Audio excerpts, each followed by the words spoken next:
Traveling in a fried out Combi on a hippie trail head full of zombies. I met a strange lady. She made me nervous. Took me in and gave me breakfast.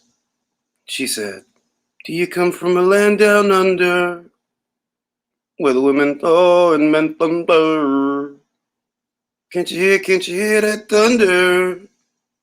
You better run, you better take cover.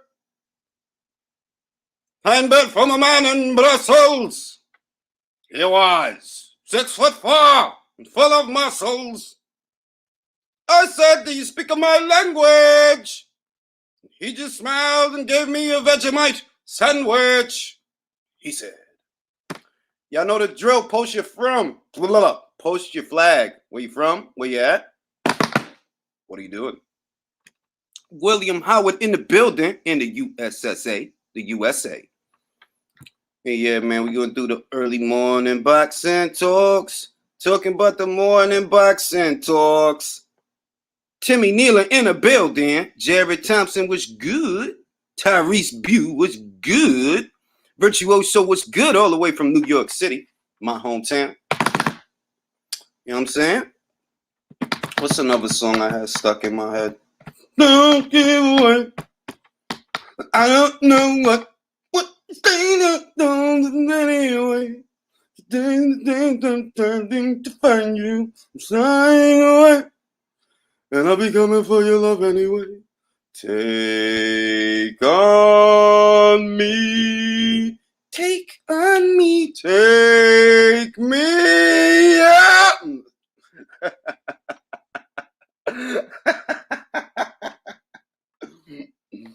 Oh shit, man. I see a lot of people are reacting to last night's fight. A lot of people are divided on how they scored it. I told you I ain't care enough about that shit to be scoring it. I didn't. Like, bro, what I look like pulling out a scorecard for Paul versus Woodley? Come on now, like I'm gonna really be looking at it that hard. Like, I don't know who won. I don't know.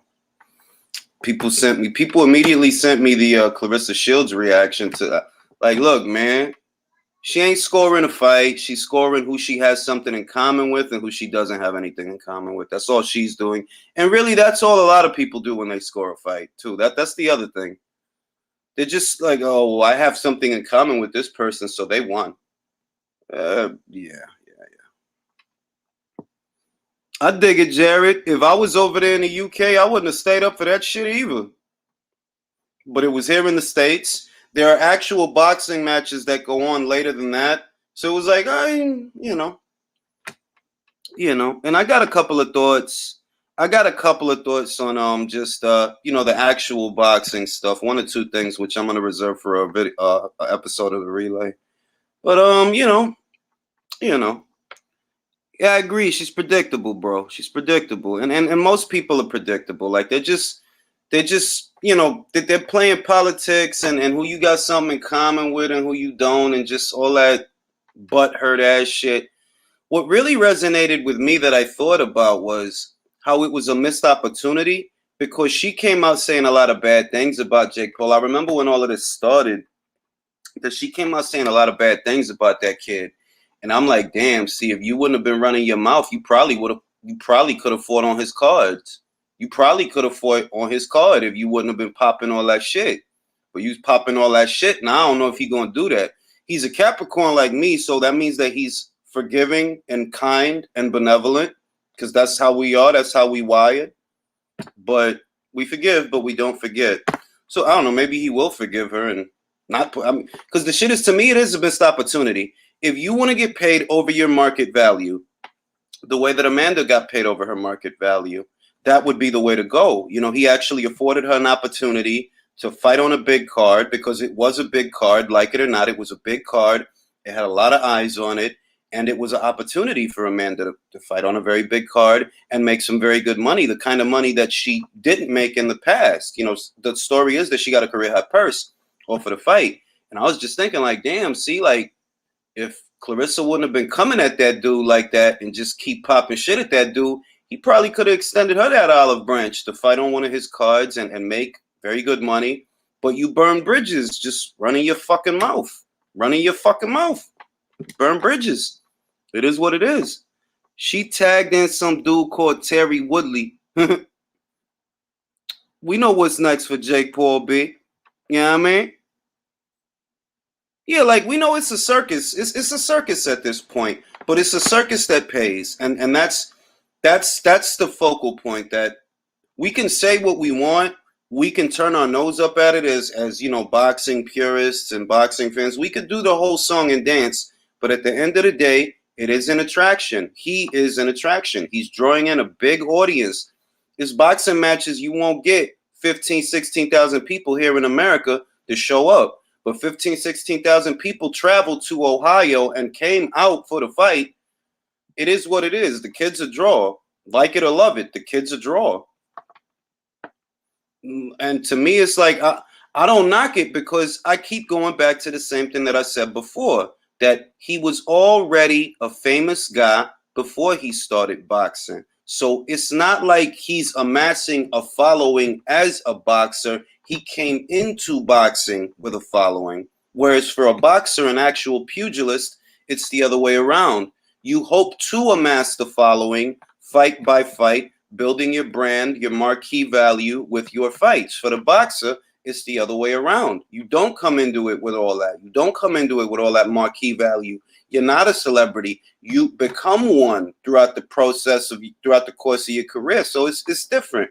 And I don't knock it. If you don't want to pay for it, don't pay for it. If you pay for it, I pay for it. It's up to you. It's your prerogative. Nobody got to be on board for none of this shit that happens online. Nobody got to buy none of this shit. Nobody got to buy none of that shit. People are saying Mike Tyson would KO Jake Paul. People talk about Mike like, nah, I think he would KO. I think he would knock out Jake Paul. Honestly think he would. I ain't wilding. That's not cap. Like, I would pick Mike Tyson and knock him out today. Yeah. Because what Jake has shown me is you can't knock out a little. You showed me yesterday that you couldn't knock out that little dude that is not a cruiserweight. Tyron Woodley is not a cruiserweight. That dude is a light heavyweight. That dude is not a cruiserweight. And you are a cruiserweight. You are a cruiser / heavyweight. Yeah, you that. And you showing me that for all that size and all that power, you couldn't land a good, clean one to get this man out of there.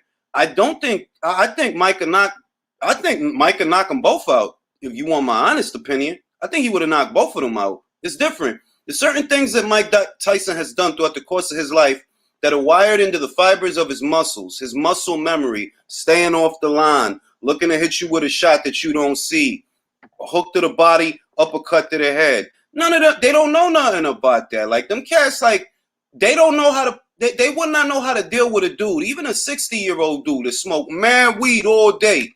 I would still pick Mike to knock one of them dudes out. Yeah, for real. I think he would knock them both out. You want my honest opinion? Jake would try to steer clear, but Mike has too much. Yeah, that's what I mean. It's the know-how. It's not just being a physical specimen. It's two things primarily. The know-how and the fact that power is the last thing to go. Power is always the last thing to go. I remember they was doing an exhibition like with Mike, and he hit the dude, knocked him out, but caught him so that he wouldn't fall. And he carried the dude.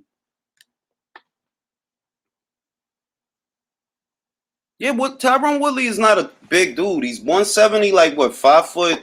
He like 5 foot something. Like he's not like a heavyweight. He's not a heavyweight. And Badu Jack said it after the fight. Can this dude fight someone his own size? That's the other goofy shit that's going on. The Anson Gibb, the Nate Robinson, the Ben Askren, and even Tyron Woodley. These are not fighters that's in his weight class. Like these is not cruiserweights. But hey, you go to the circus, you're gonna see clowns, bro. I mean, look, I don't even want it to sound like, because I ain't mad at it, bro. If you could get people to show up and get people to pay for that shit, hey.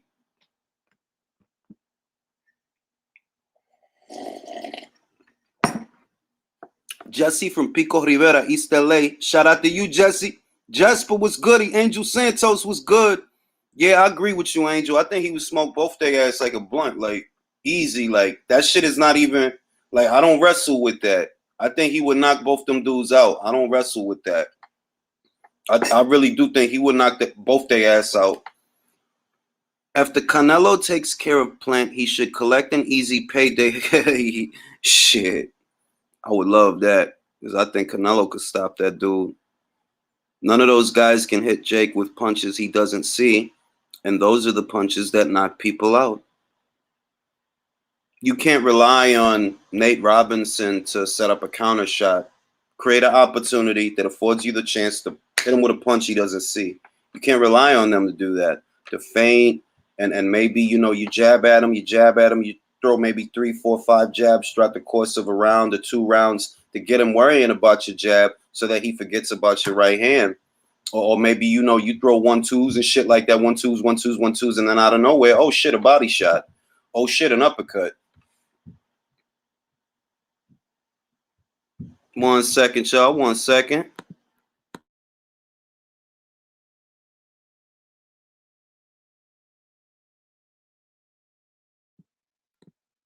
Real shit, yo. Yeah, Tommy. And I'll get into that. I'll get into, just my recap of all that stuff. Really went live because I wanted to take a poll of this upcoming weekend's card. Mauricio Lara's going to be fighting Josh Warrington for the second time. Y'all know how I feel about it. I think that Josh is going to pull it off. I think he's going to be able to win a points decision. I think that a lot of people that are very cheap, they took that as an opportunity to shit on him for getting destroyed, but they didn't make no light of how long he had been out of the ring. It's just like it's like the Bivol thing. That Bivol didn't look good with Craig Richards, right? He didn't look like amazing or anything like that, but he hadn't fought in 19 months. Why would he look amazing? With Mauricio Lara, it was different because Josh lost and he did get destroyed. I don't take nothing away from Mauricio Lara. That's the reason guys like Mauricio Lara are the reason you need to strike while the iron is hot and take the opportunities because you might win. You know what I mean? You might win. And one payday turns into 2 paydays. That's what happened. Mauricio Lara took that opportunity to travel to the United Kingdom to fight unbeaten Josh Warrington. He got nothing to lose. Nothing to lose. He goes in there, he trashes the guy. And one payday turns into 2 paydays. But when people don't like their chances, they don't even want to go. And I maintain that, you know what? That could have been Gary Russell. If Gary Russell wouldn't have been acting Hasadidi, take that million. Take that million, go over there and fight that man because you're not doing shit. You're not fighting shit. You're not doing shit. You rather sit out and let people forget about you. Only degenerate boxing fans like me even remember who you are. Nobody else is really checking for you. Only cats like me that watch this sport too much. Only cats like me remember who you are. Nobody else is talking about you. Nobody. Should have went over there, beat that dude, unify those 2 titles, get that M and come back with that belt. You chose not to go and you have not fought. We are going into September, 9 months into the year of 2021, and you still have not fought. You had plenty of time to fight this dude, take care of his ass. Then, if you are going to fight Ray Vargas, which I don't know if he is, but if you are going to fight Ray Vargas, you still got time to do that. I think it's repeat over revenge with Lara. We'll see, bro. We'll see. Maybe I'm being optimistic. I worry for Josh Warrington. Lara has no respect for Warrington's power, and Warrington needs to box, which is completely against what he's ingrained to do, as to overwhelm his opponents with punches. Let's put it this way, Steve. I don't disagree with you that what is required of Josh is not what got him to where he is. He's a volume guy. He's an action guy. But if we use our thinking caps, all he got to do is put 2 punches together and keep moving. 2 punches at a time. 2, 3 to max at a time and keep it moving. And he could win a dodgy decision in Leeds. Let's be real with each other. He could win a dodgy decision in Leeds. Just put 2 together, 2 and 3 at a time. Because what Mauricio was doing was catching him between the punches. Josh should go in there trying to hit him with some shit, and Mauricio put something in there in the middle of the combination. So as long as you sticking and moving, don't set your feet and don't give him the chance to set his feet. Yeah, he could win a funny looking decision in Leeds. Josh Warrington, man. Warrington needs to stay disciplined and use his superior. That's what I mean, LT. He don't have to go in there trying to hurt Lara. And he don't have to go in there trying to match Lara's volume or his power. You don't gotta do none of that. Tag him a couple of times, round after round. Stay on the move. Stay on the move. Don't set your feet. Stay on the balls of your feet. And don't let him set his feet because he draws power from the ground. Once he set his feet and he starts swinging, that's where the power gonna come from. Don't let him do that. I got Warrington on points too, Timmy. That's the prediction, and I've had that prediction since the first fight. They're like, look, what happened to him is you look past this dude. You thought this was just some dude that you gonna hit him and he gonna lay down. Nah, he ain't here for that. And I like, to me, boxing is made better because of fighters like Mauricio Lara, because the lesson is there. They're like, yo, dog, like, stop acting hostility and take the opportunity. Take the opportunity because you never know. You might win. And look at what happened. Mauricio Lara, he got 2 fights out of the shit. It wasn't just 1 fight. Now it's 2 fights out of the shit. That's 2 paydays for him. Yeah, I agree, Shiz. He don't got a lot of power. He really don't. Estrada versus Gonzalez is happening. I like, well, at least, let me not say it that way. Let me say the reports indicate that they're doing that fight. I'm not even going to say, because this is boxing. Fuck around, it don't happen. Will his chin be the same? I mean, he's young. It's his first professional loss. I don't have the answer to that question. I don't. But it's, you make a valid point. Look at Baranchyk last night. Look at Baranchyk. He's not the same after that Zapata fight. And it's obvious he is not the same after that fight. And what's sad is that he's not going to become a different fighter. You know, like if he was a little different, maybe you work on your defense a bit. You know, maybe you become more economic and more focus on finesse more and accuracy more. He's not going to do that. He's an offensive fighter. He liked to wing off hooks and wing off shots and be all in the guy's wheelhouse. Well, you can't do that. And your punch resistance is, you can't do that. Hey, what's goody done, Ricardo? Remember, Lara is very flat-footed. Joshua, that's what I mean, Wayne. That's exactly what I mean. That if he stay on the balls of his feet, 1-2, 1-2, stick and move, don't put too many punches together, don't stand in front of this guy, he could win a dodgy decision. Come on now. Come on now. Like, let's not be naive. You know what I mean?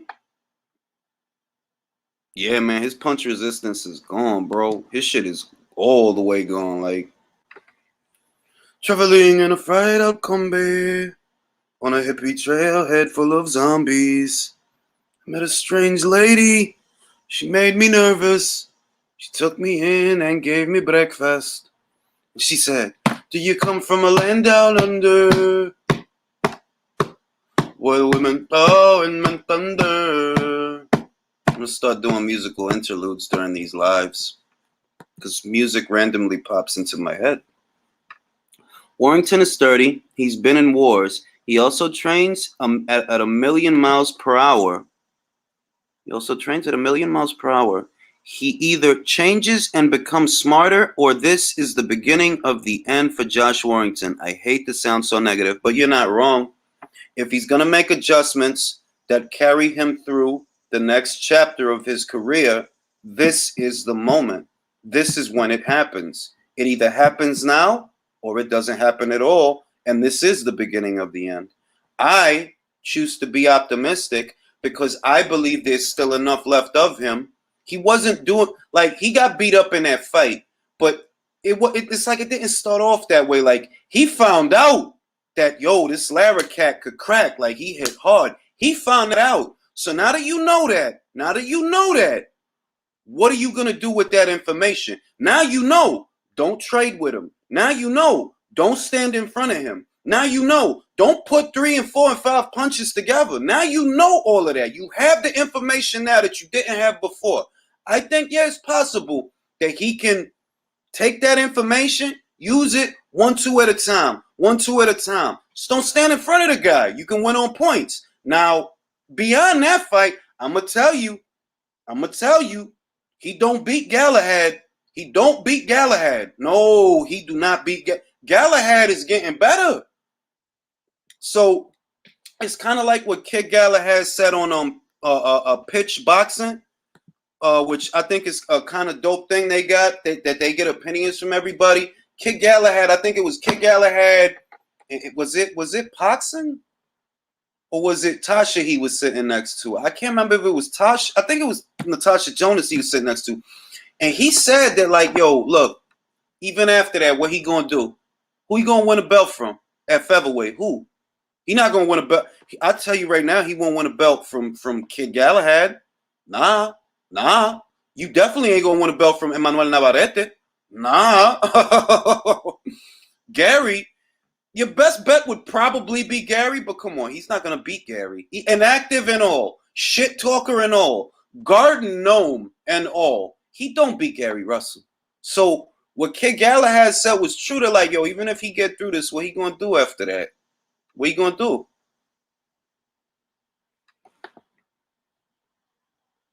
If Warrington tries to fight fire with fire, he's gonna get hurt. And if David Hayes says Warrington is gonna win, he'll merciless. Serrano beating up lighter fighters like Jake Paul. I mean, you know, y'all know how I feel about it. Like I say it all the time. And if I say it, people gonna act like I'm coming at her. Bro, I talk about 100 fucking subjects in a week. That's just one of them. It ain't about coming at nobody. You just don't like what I'm saying, and you butthurt about it. If you don't like what I'm saying, right? Not you, you know, but for the people that always got something negative to say about me, hey, go somewhere else. If you don't like what I'm saying, you ain't gotta listen to me. I seen that. Look, shout out to Sancho. I seen Sancho was arguing with Punch on and I'm trying to stay out of that shit. I am. I seen Sancho was arguing with Punch because Punch was like, yo, Serrano was a 7-figure fighter. And you like, yo, I stay out of that shit. Like, did she just get paid 7 figures? You know what the answer is, right? So then I'm not going to argue with you. You don't have nothing to argue about. That's how I would look at that. I'm not going to argue emotions. If you telling me that, yo, this is a 7-figure fighter. Did she just make 7 figures? Nah. Did she make 7 in her last fight? Nah. Did she make 7 a fight before that? Nah. If you put her on a fight without this cat, can she get the 7 figures? Nah. Then I'm not gonna argue with you then, bro. I'm not like I laugh and joke a lot, but I'm not actually a very emotional person. Everything is numbers. Everything is cause and effect. That's how my mind works. And if you sitting here telling me that, and I can't see the evidence of what you're saying, I'm not gonna argue with you. I got the information I need. Sancho and Punch, they was going at it, and mad people was just, you know, because they know he like her, like they know that he real big on her, and I dig it, but like I'm not gonna argue about that shit. Like I ain't gonna argue about that shit. If you are what you are, if you are a 7-figure fighter, you generate 7 figures. Or if you are, that's what people pay you. If that's not what people pay you, then you're not. That's like saying, I'm a basketball player. I'm a basketball player? What's the evidence of that? Oh, I'm the president of the United States. What's the evidence of that? Oh, I'm a brain surgeon. Oh, all right, where's the evidence of that?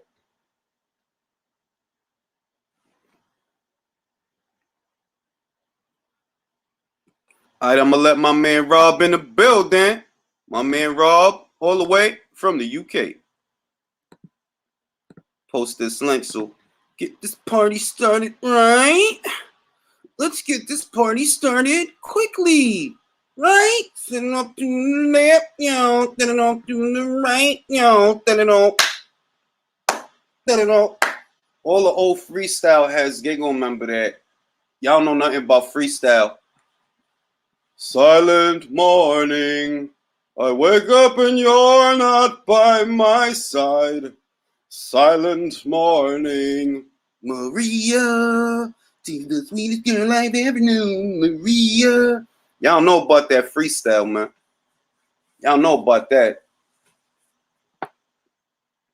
Do you think? I think he should fight Tommy Fury. That's the plan. The plan is for him to fight Tommy Fury, right? And they both look like doodle yesterday, right? Fight each other and look like doodle. British boxing board rightfully won't let Tommy Fury fight more than 6 weeks. Spade, what you know about them freestyles, man? You know about that old freestyle flow? Maria, she's the sweetest girl I've ever known. Ring was good. You know what you know about that freestyle shit, man? You ever heard that shit? Silent morning. I wake up. That's the old dance shit from the Bronx. B. They used to have these old like these. It's like I don't know how to describe that shit. I just know it's some dance music. Like that's what it is. It's dance music. That's new to me. I never heard of it, bro. Like ask a old Puerto Rican Bronx head, and they'll know what freestyle is. They'll know exactly what that shit is. Funny you say that. I'm in the Bronx right now. You in the Bronx right now? Where you at? Hold up. Well, I don't know where. I'm heading towards the. I'm. You know. Matter of fact, I'm on 204 and Broadway. I think. Also, you want a one train side of the Bronx. But then I think the three train side. Oh, the 3 train side, what like Dyer Ave and all that shit?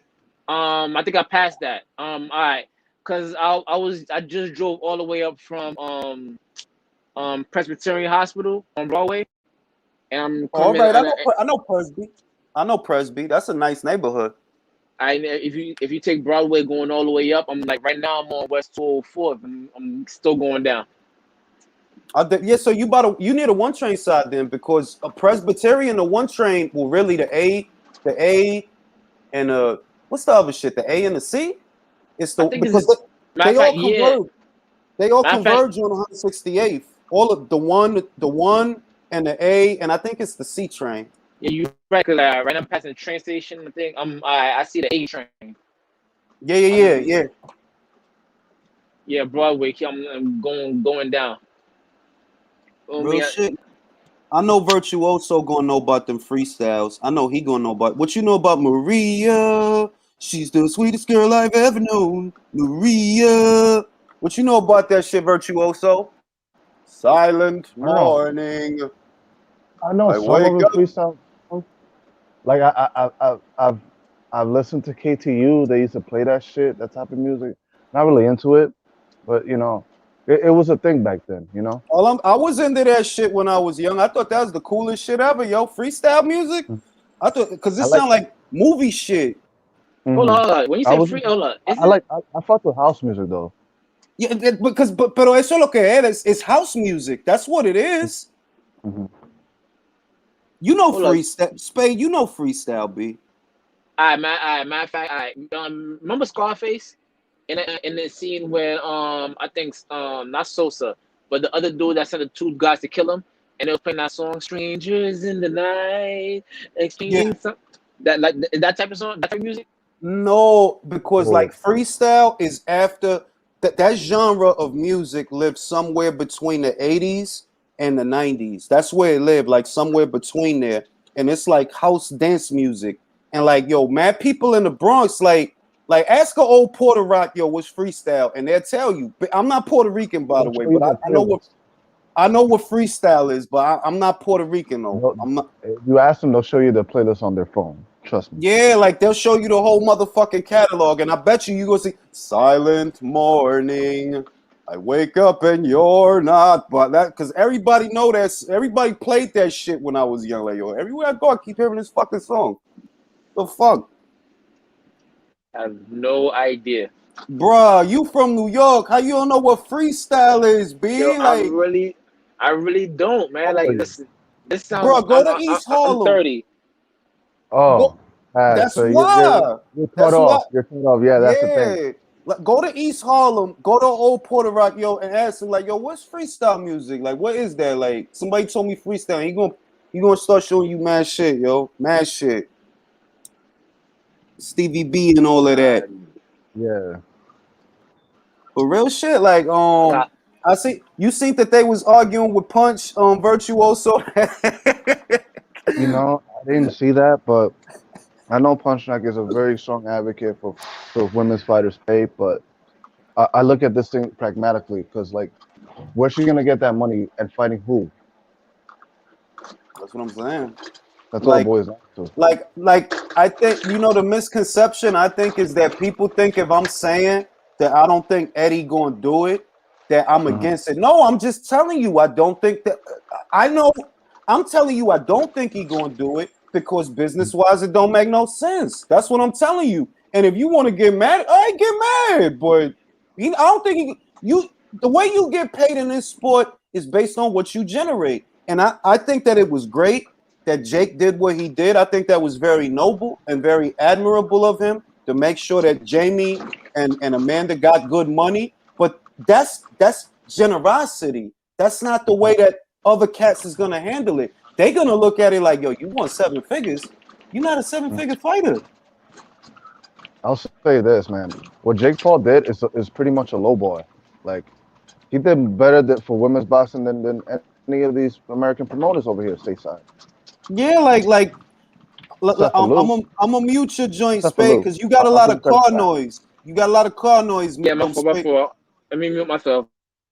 What I'm gonna say is, I'm not even gonna say that he did more. He did something for one fighter, for 2 fighters. That's what he did. Reality is, you want to get it to where the women, not just Amanda, not just Jamie, you want to get it to where they all get paid good, not just them, but Alicia and Tiara and Hollywood the Champ and Mary McGee and all these girls. You want to get it when you doing something for the sport. It's something that it's not just a favor to this fighter. No, it affects everybody. So if you want everybody to get paid right, you got to pour effort into the business of how these fighters are marketed, how they're promoted, how many eyes you could get on the fight. The good thing for Amanda is that a lot of people saw the fight, right? A lot of people saw the shit. So hopefully, even if 1% of those people that saw that fight, just 1%, even if 1% or 5% become fans of her moving forward, that raises her marquee value so that you can start getting paid. You know what I mean? Because you want the marquee value. It ain't just, oh, well, yeah, he gave me some bread, some good bread for this fight. And what happens after that fight, though? What the bread going to look like after that? What can you generate? The saving grace is if at least 1% to 5% of those people that saw that fight, if they become fans of her moving forward and they patronize her, okay, now your marquee value is going up to where it'll make sense to be like, well, you can't pay me under 2 or you can't pay me under 3. You can't pay me under 6 figures. Can't pay me under that because I'm good for that. I'm good for that. So I could ask for a little more than that. Like if I'm good for 3, I can ask for 4. If I'm good for 3, I can ask for 4. Or if I'm good for 4, I can ask for 450. I can ask for 5. But if I'm good for if I gotta be good for it. Now, if you not good for $1 million, they ain't just gonna give you that. Nah, they not. You not good for $1 million. They give you $1 million. How do they get it back? I think Eddie Hearn really saw Amanda Serrano as an investment. Like they were trying to build up that fight with Katie Taylor, and you gotta look at it as, yo, you're getting more fights and more that therefore more bread. What was it? 3-fight deal? Yeah, it really. Look, they turned it into. If she would have actually fought Katie, it would have been 4 fights because she fought Heather. She had it was 4. She fought the girl at 118 for a title. Then she fought Simone. Then she fought Heather. Then she fought that Journey woman, and Katie would have been a 4th fight. So it's like, yo, they was generous with you. It was on. You signed a 3-fight deal, but they gave you a 3rd fight, and Katie would have been a 4th fight. Mm-hmm. It's like you did bad. To me, you did bad. The main thing that stands out to me is the numbers could be changed. The numbers can change. That's not what stands out to me. What stands out to me is the bad business. You did bad business, and if you do bad business like that, I'm gonna look at you like, nah, fuck you. I don't care what you talking about. You hit me with the okie doke. I'm not gonna do you no favors. So those fights could have netted her over $1 million, right? No, I believe that the Hardy fight. I believe she got a good payday for the Hardy fight. I know that. I believe that she got a good, because she said it herself. It's not even that I believe. She said it on her Twitter. The other fights, I think she got 5 figures for those other fights. The Simone de Silva, the Eva Voraberger. She probably got 5 figures for those fights. She herself showed me what she got for the Santana fight. That was a 5-figure purse. It was 5 figures. So it ain't like you out here getting M's. Like, nah, you not out here getting M's. You know what I mean? You're not. Like you even if you like, yo, look, the payday that she got for Santana is decent. You know, if you could get 5 figures for an opponent like that, yeah, that's decent. That's decent. But you know, a woman that talented, you know, and not getting paid enough, you know, this just shows like where the stage is at. Is it hasn't caught up to the man yet in terms of marketability, you know, and skill well, set. here's a hot take. Amanda was the best fighter on that whole card. Yeah, that's the truth. Look at that whole card. Look, a lot of people accuse me, oh, you just against her. I'm telling you the truth. And here's another example of me telling you the truth. She was the best fighter on that entire card. The best. I agree. She was very polished out there. Compare how Tommy looked to how she looked. Compare how Daniel looked to how she looked. Daniel's head was static. It was dead center. If he'd have been in there with a better guy, it would have been trouble. And Daniel's the only one that you could say, okay, he got a first-round knockout. He looked all right. But compare, Tommy didn't look as good as Amanda. Jake didn't look as good as Amanda. Ivan didn't look as good as Amanda. Like, Amanda is the one that Amanda and Daniel are the only 2 fighters that fought on the card that dominated their opponent. Dominated, completely dominated. But other than that, and you know what I mean? It's like, look at the pay scale. This is what I mean. They're like, look, you don't get paid believe it or not, you don't get paid on how many belts you got. Tim Tszyu don't have a belt, but he get money. He get money. Tim Tszyu, he get money. Like, he don't have a world title, but he get money. He get M's. He get money. So you don't really get paid necessarily just based on that. It's about marquee value and doing what you got to do to raise your marquee value. You go in there asking for 7. They going to look at their numbers. They going to look at your numbers and be like, and where that 7 supposed to come from?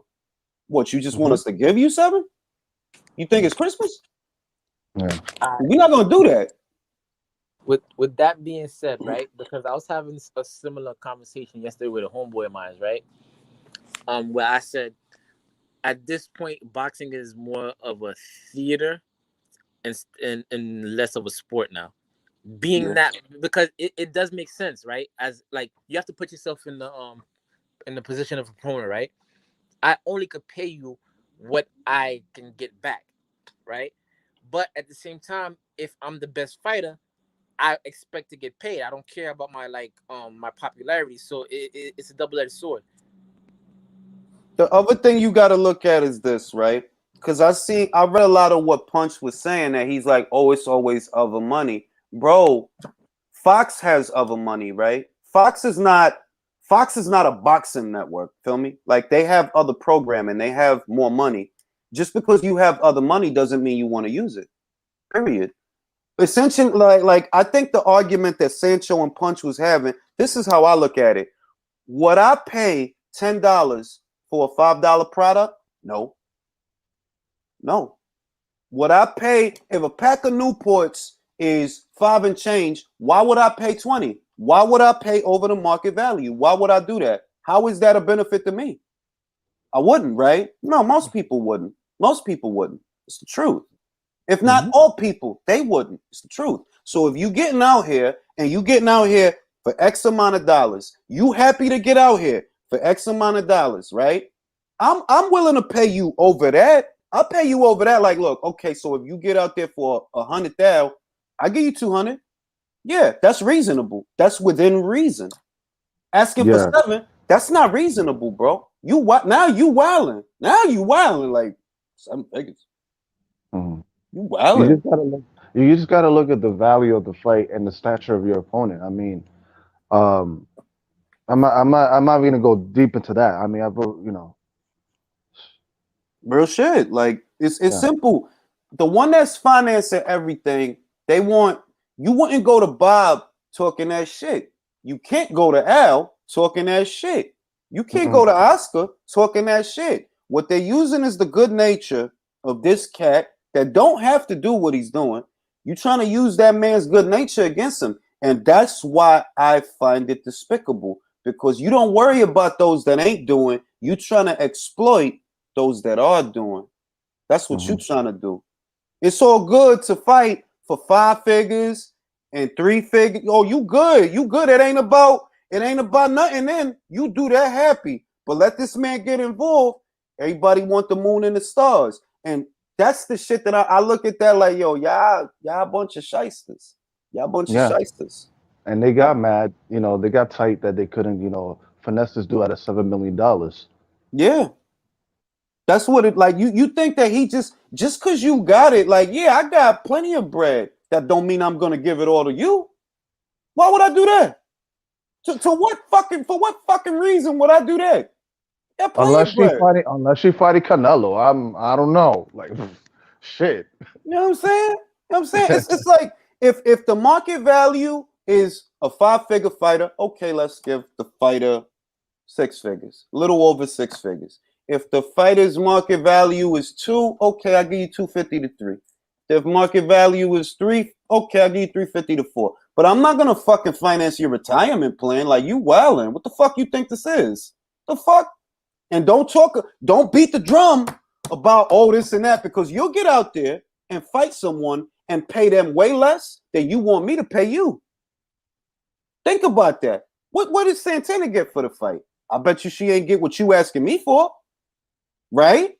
It's a double-edged sword. You want me to give you this? Is you paying the girls that you fight? Is you paying them the way you want me to pay you? Nah, right? So you wildin'. You wildin'. And 2, the other thing is, guess what? I'm not your promoter. You do realize that, right? It is my job to get my girls paid. That's my job.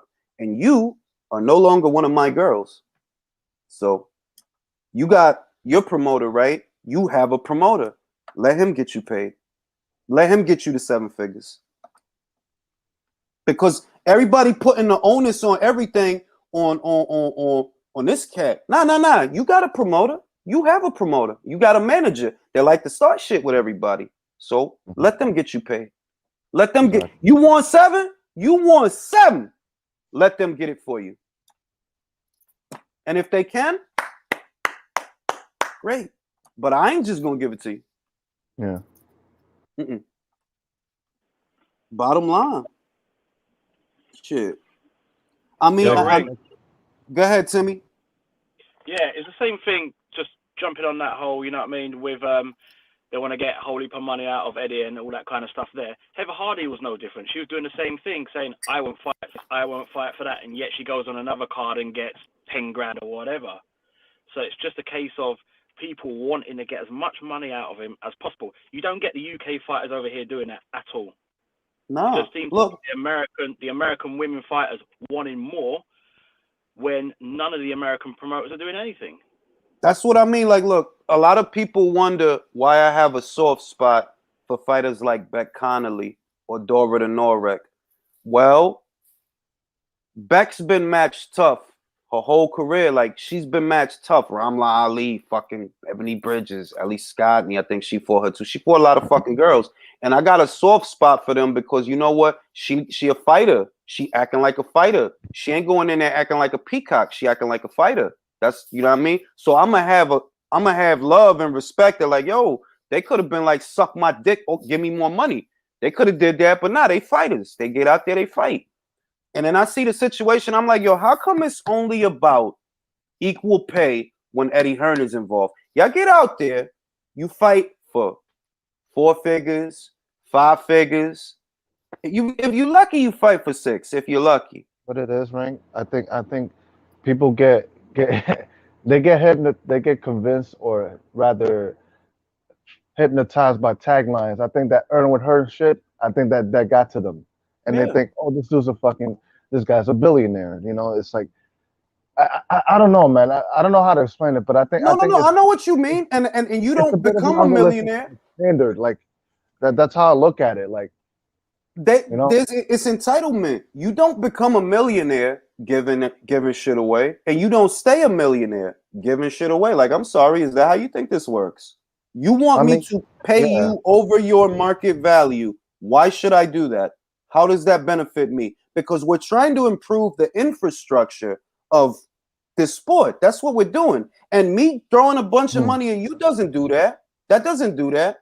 Promotion, marketing, is what needs to change. Matchmaking and exposure, that's what needs to change. What you're talking about is just me throwing a bunch of money at you. That's all you're talking about. That's not gonna fix it for the girls that's behind you. That's not gonna do nothing. But to add on to what you're saying, Julius, it does them a disservice too when they badmouth Eddie Hearn, being that he's the only one doing this type of work for women's boxing. If you don't, all right, if you go to him and you don't like what he's paying you, even though he's paying you more than what all these other promoters pay, all right, then don't take the deal. But why would you badmouth him on top of that? That's what gets me.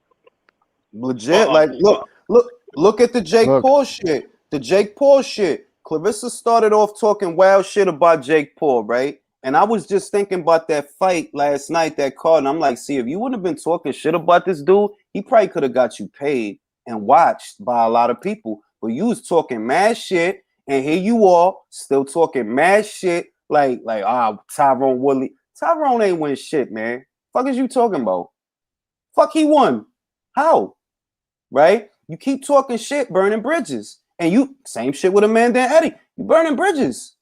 And when shit don't happen, a lot of us, we're not gonna feel sorry, because it's like, yo, you did that dude dirty. You did that dude dirty. That's Grum. But they always do that, Ring, though. That's what I mean. With Eddie, Eddie's a man where he'll give you an opportunity, he'll give you a chance. If you look how many fighters he has on cards that be really on cards, because he looks after them. But with Amanda, for instance, all she did was just mess him around. And once you mess him around, the thing with Eddie is, once you mess him around, Kell Brook, the same thing, he's done. Yep. I mean, he'll just say, you know what? I'm done with that, man. I can't be bothered. He even said about, it was an interview on IFL or something like that. He said, I had and give him 10 grand that he paid for expensive stuff, but he said, I can't bother to ask for it back. I'm just done with it.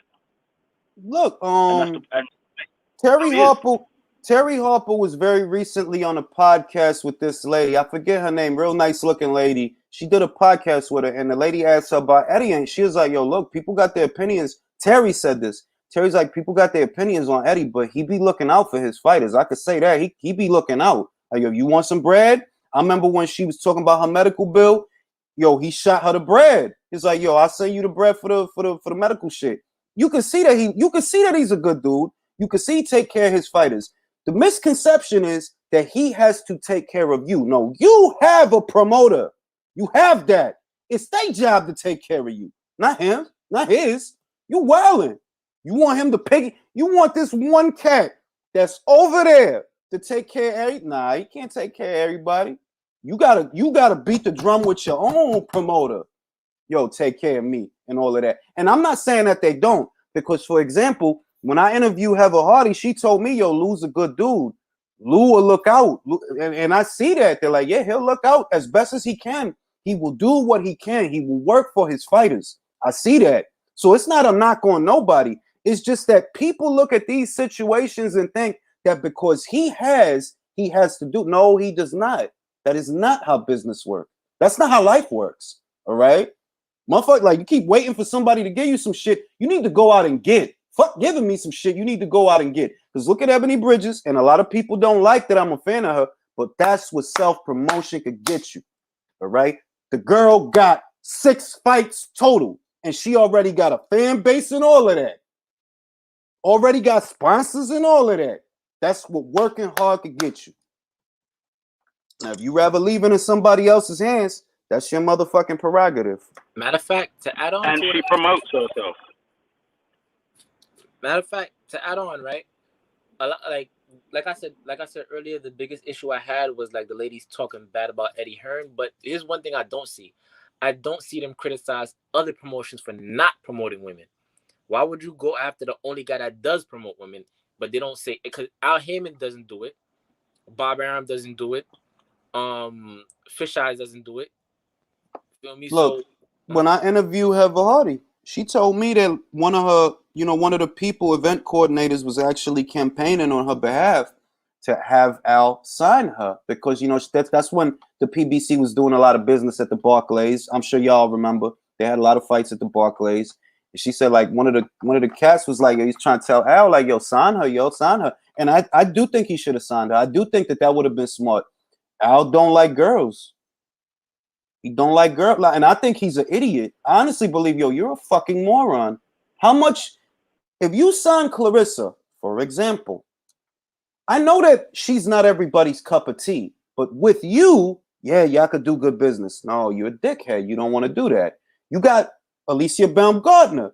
Ain't nobody gonna look at this woman and not like what they see in the ring, outside of the ring. You don't want to she's sign like her. American Sweetheart. Yeah, I swear to God, like yo, this you cannot Yeah. look at this woman and not like yo. She's fun to watch. She'll beat the shit out of you. She's a fucking model. Like yo, dude, sign her. What's wrong with you? I'd rather watch Alicia fight 10 days a week than watch Broner It's once. it's like both sides. Certain fighters and the promoters, they put them in a catch-22. Like they want exposure, but then they kill the momentum to get them exposure. Or no, the people to get them exposure and expect things to get better. And like, dude, what do you want? Like you're doing things that are counterproductive. Literally, like he'll have you'll spend money on Victor Ortiz versus Robert Guerrero. Okay, look, fine, spend money on that. But how much does it cost you to say, you know what? I'm gonna take 2-3 of these female fighters. I'm not gonna do a whole thing. I'm gonna take 2 or 3 of them and I'm gonna grow them and I'm gonna see what I could do. Once again, if it's me, I get Alicia Baumgartner, Tiaria Brown. I don't, Clarissa. She got too many demands. I need somebody that don't have no bitterness and no anger in there, because that all that bitterness will fuck it up for everybody. Like you gonna start beating the drum, like yo, chill. I'm trying to do you a favor. That's not the person to do a favor to. But if you think about it, right, Al Heyman really isn't in the business of developing fighters. See, not. the thing is, You're right. if he was to get these females, he'd have to build them up, right? He's not in that business. What I think he's in the business of is taking fighters that already have maybe a mediocre name or somewhat known, and he tries to work with what they have already. But as far as building, because if you go back, what fighter did he take coming out of the amateurs or the Olympics and made him a huge star? None. He hasn't, right? And like a lot of fighters that he does have that are somewhat of a star are not because of things that they do in the ring, is for what things they do outside of the ring. You understand? Yeah. So, a lot of these female fighters, they don't come with drama. Like Clarissa might have like a smart ass mouth, but like she doesn't really have drama. I believe if there was some kind of like female version of an Adrian Broner, where a lot of people like it'd be a lot of popularity and they could hype up shit, they would sign up like that. Nah, I'm telling you. Look. The thing is, The previous point you made about him not grooming talent, that's spot on. Because look, I'm trying to tell you something. You could invest $1 million, and I know that he has it. You could invest $1 million in the career of one female fighter, right? Let's just say, like, okay, I'm gonna take Alicia, and I'm gonna sign Alicia, and what I'm gonna pay her per fight, maybe I pay her 50,000. Around the beginning, like 50,000 a fight, maybe 80,000 a fight. Her opponent, y'all be the opponents be happy fighting for a couple thou, like 5,000. Maybe I give you 10,000, maybe 20,000, right? So grand total, what I'm spending on this fighter is 100,000 a fight, right? 80 for Alicia, 20 for her opponent, right? Bang. What I do with Alicia is I put the marketing engine behind her. Like, yo, I want Alicia to go to Power 105. I want Alicia to go to Hot 97. I want Alicia to do the rounds on very big podcasts, on YouTube podcasters. I want people to get to know this fighter and all that different shit. All that different shit. You see that in one moment, it could shoot up exponentially in one moment. If you lay the foundation, you got to put a face, a voice, a body on a person, because we can't be naive. This is how marketing works. This is how it works. You want to get these people to know who you are enough so they know that you're fighting. Once you got that and they see that you actually are fun to watch, you do be beating people the fuck up, that's when it takes off. With Clarissa, the problem that Clarissa got is, yo, for all that shit, you don't hit that hard. Be like them girls most of your fights, you got 2 recorded knockouts. So you got 2 recorded knockouts. And Ring, that's the problem. there's too many casuals out there that like the knockouts, right? So you got to market somebody that can utilize those skills of power, you know, and try to get people's attention, right? I look at like Makilla Mayer, right, and I'm like, damn, yo, if they sign people around her, some girls around her, man, okay, but she also missing that power. But if she had that, right, and Tawk had the decency to sign other women, you have something. You would build up a story, right? Just like the UFC did with Ronda Rousey. They signed Ronda Rousey, but they had other fighters. They had on their Holly, they had Maisha, they had other fucking girls. They had other fucking Exactly. You have one Even though fucking they were cast girl. early on, they built up Ronda Rousey. They had other stars that were experienced fighters from other promotions. Let me That let now me they're in a bigger platform. let me fill this comment. Ringside View, she could do that by herself on a small level. Can she do that on an ESPN level where she's sitting across from Max Kellerman? Like, listen, Max, I'm gonna beat these hoes' ass, right? You have the engine. This is what I'm trying to tell you. At the grassroots level, you're right, Ringside. At the grassroots level, you could do it. We're not talking about grassroots level. We talking national level, national, where you could get, yo, I was on ESPN today. Yo, I was on the news network today. Yo, I was on Power 105 today. And no, you can't just do that by yourself. You don't just go to Power 105 by yourself. Somebody got to set that up for you. Like Crawford was on Power. Errol Spence Jr. was on Power. So, yeah, you could get the fighters to go there. And these female fighters got more personality and more charm than the male fighters do. They do. But you got to give them a chance to show it. Top Rank got Michaela, who I do think is a good operator. Very pretty girl, too. All that good shit. But that's one fucking fighter. That is one fucking fighter. It's tokenism and it's disrespectful to the female fighters. They're trying to make a name for themselves, man. Like try to build up Mahavadouche, man. Like her, there's something about it that's scary. Her power. Okay, build her up. Put up a highlight package. Interview her. They don't have. That's why I say that boxing got too many old ass motherfuckers that's running the sport, because a young motherfucker will know exactly what I mean. They're like, look, in a female boxer, you have a combination of things. You have the prettiness and the glamour and all that shit, and you got the violence. If you could turn that into one package, yeah, you could start making a lot of money. A lot of people don't realize, man. Regina Helmick in Germany was making buku dollars. The average American motherfucker don't know who that is. Guess what? They don't have to. She made her money. Cecilia Brækhus made her money. Katie Taylor is making her money. They don't need America to sign off to make, like, you bugging. You think too much of yourself. And what bothers me is we got a lot of girls that's already here. They good fighters. They can't catch a fucking break, right? You got all these amateurs that's going to come through. They can't catch a fucking break. If he was an American promoter in America, the women's game would be completely different because he would sign them, he would promote them. You see what he does. If you see what he does over in the UK for the women fight, he does so for them to promote them. Obviously, it's in his interest, but he promotes all. Someone like Clarissa Shields, who he tried to sign back in the day, he actually likes her. He wants to promote her. He wants that with Chantel. He wants to fight but she just wants to be top billing of everything. You need to be on someone's undercard. You need to work your way up. She'll get more views on an AJ undercard than anything else she will ever do. Yeah, like I remember that was the argument that somebody tried to make to me that Clarissa Shields she headlines her own events, and I'm like, you do realize that Katie Taylor fighting Delphine Persoon on the undercard of Joshua versus Ruiz got her more eyes and more money than Clarissa headlining the Hammer fight. It's too much. The problem that America has, honestly, and just the American populace, they're in love with talking and not doing, and that's literally it. I'm sorry to say that, but they're in love with talking and having a rebuttal. You rather argue. You're not looking for solutions. You rather argue. That's what you want to do. You want to argue.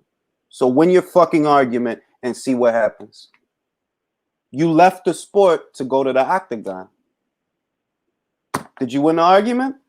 You left the sport. It's not because there's not no money in boxing, in women's boxing. That's bullshit. When I was I was watching Pacquiao Ugas, Sky Sports. I'm watching Pacquiao Ugas on Sky Sports. Right? Who I see as an advertisement? Katie Taylor, Natasha Jonas, these female fighters. That's a major network.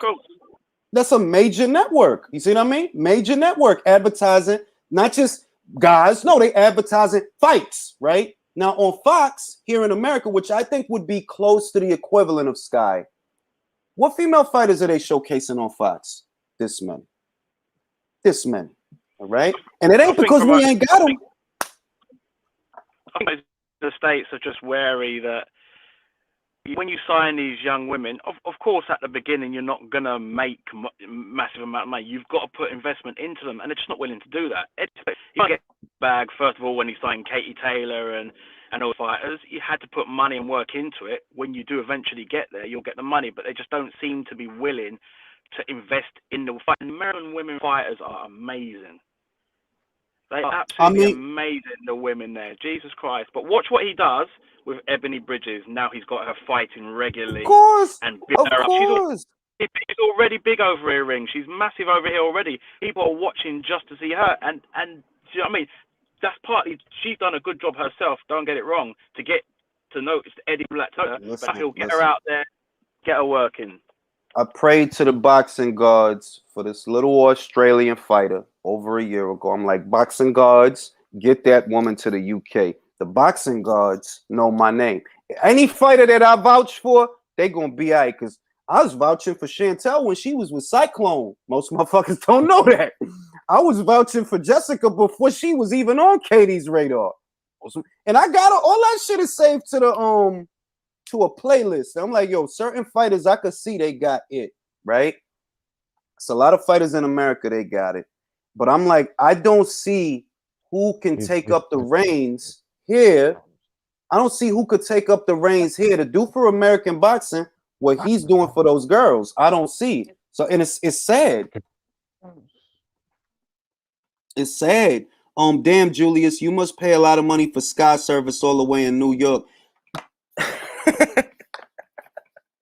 Yeah, man. Sky's a good network. Anyway, that has been the Morning Boxing Talk. Ladies and gentlemen, y'all have a good morning.